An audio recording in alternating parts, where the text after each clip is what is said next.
DALL-E 3 is OpenAI's image generation and analysis AI. With the latest version of GPT-4, DALL-E is integrated into ChatGPT, and therefore we can directly create and analyze images in ChatGPT. You don't have to activate this in any way. All you need again is the GPT-4 model, and with that by default you can create images in your conversations. We'll have a dedicated module where we dive deeper into DALL-E. In this lecture, I just want to give you a quick overview of the tool. You can create images directly in your conversation. So here we ask ChatGPT to create a realistic image of a dog running through a park.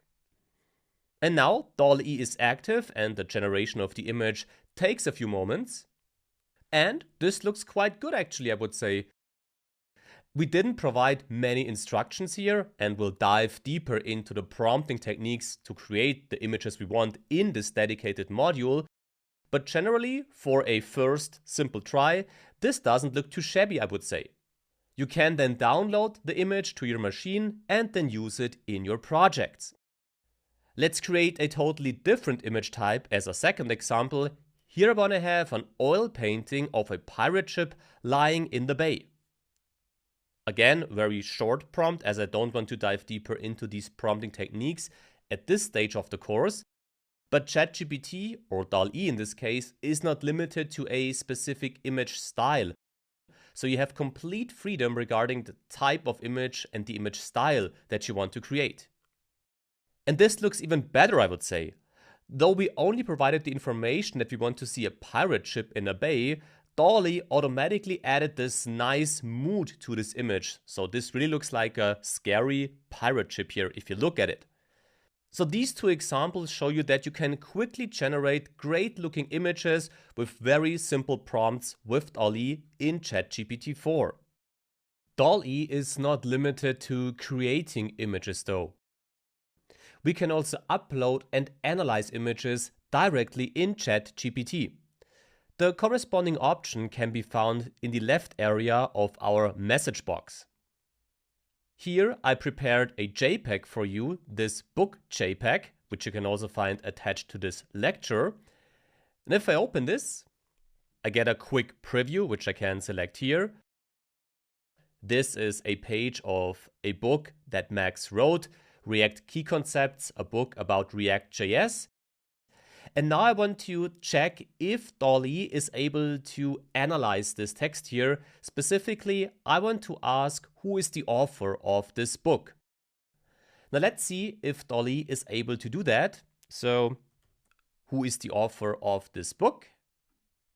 And DALL-E was able to analyze the text and come up with the right answer.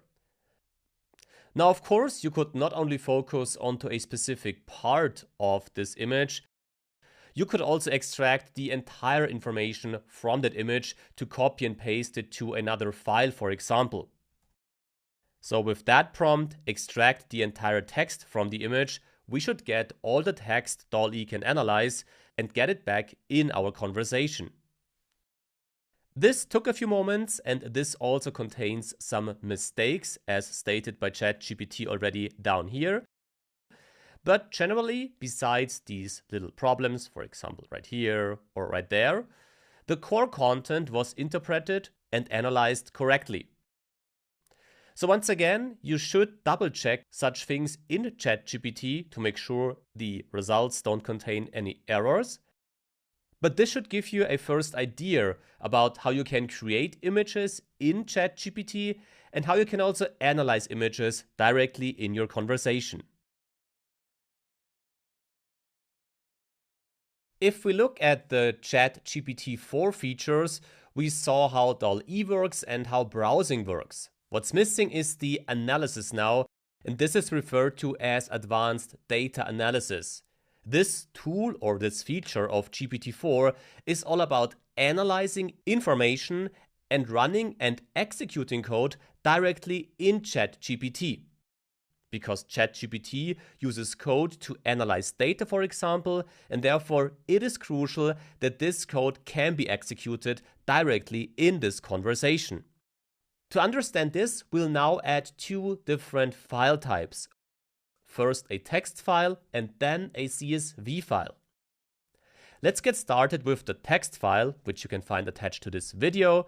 So this text file here, named onlineeducation.txt, is an article, by the way also created in ChatGPT, that describes the development of the online education market over the past 5 years.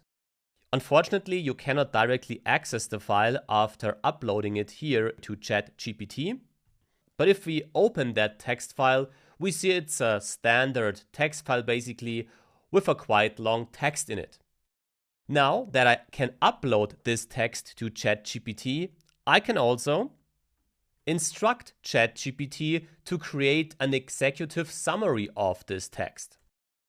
And what we get here is okay, it's a summary already, so ChatGPT is able to access the text and analyze it. But still, I don't like the format, therefore I could say format this differently, including bullet points, for example. Now we should get an even better summary of this text. Now this looks better. This is now nicely summarized in bullet points, highlighting the different core topics discussed in the article. As always, make sure to double check the information because ChatGPT is not yet perfect.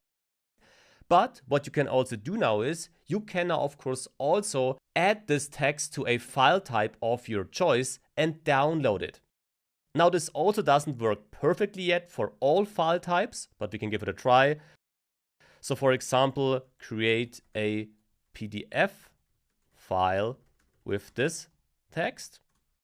Now you can also see how ChatGPT runs and executes the code directly in the browser. In this case Python code, but we'll not dive too deep into this at this stage. And after a few moments we can download this PDF, so let's see what this looks like in the end.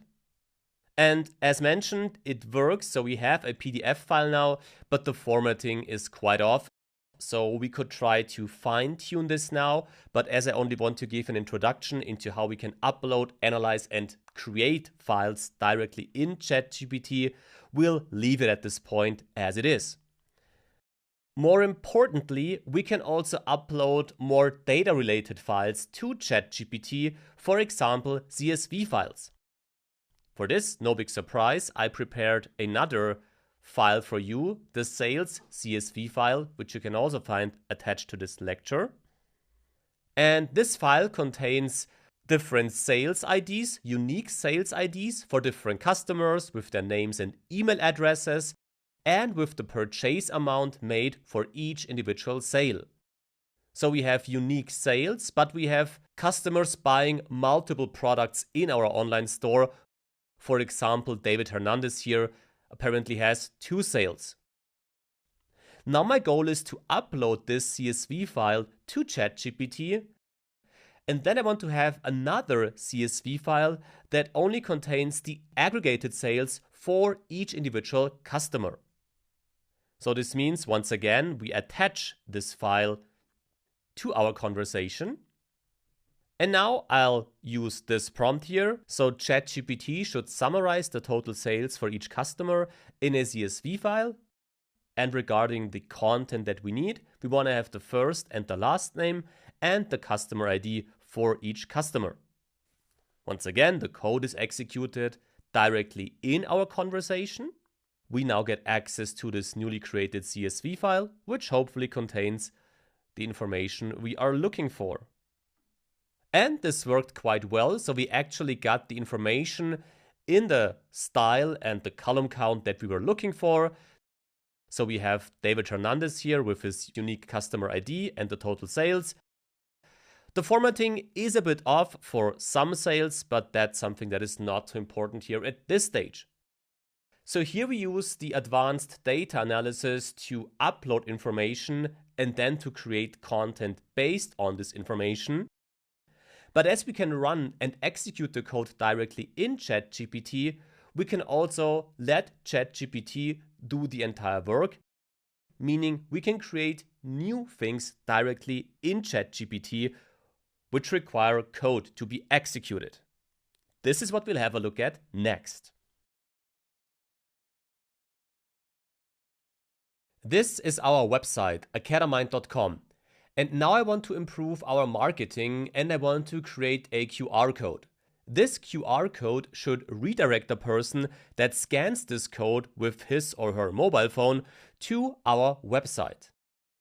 Now with the advanced data analysis, ChatGPT can create and run the code directly in the browser and therefore hopefully create that QR code for me.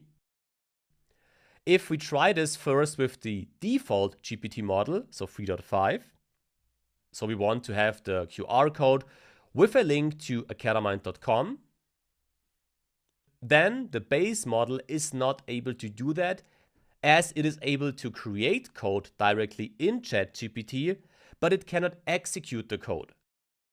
So we could create code that allows us to theoretically create a QR code, but we would always have to take this code, copy and paste it into our local development environment, see if it works. If it doesn't, we have to copy it back to ChatGPT and so on, which is quite cumbersome. But with the GPT-4 model now, so if we switch in here to a new chat and paste the exact same prompt, we should get that final QR code. Because once again, ChatGPT runs and executes this Python code again directly in our conversation. And this worked like a breeze therefore. We get the finished QR code. We can also have a look at the code it used if we want to. And now if I use my mobile phone, now I have my mobile phone here and I'll scan this QR code. And if I open the browser, then I'm redirected to our website. So this worked, and this was the last example now, how these advanced data analysis tools are a quite big addition to ChatGPT actually.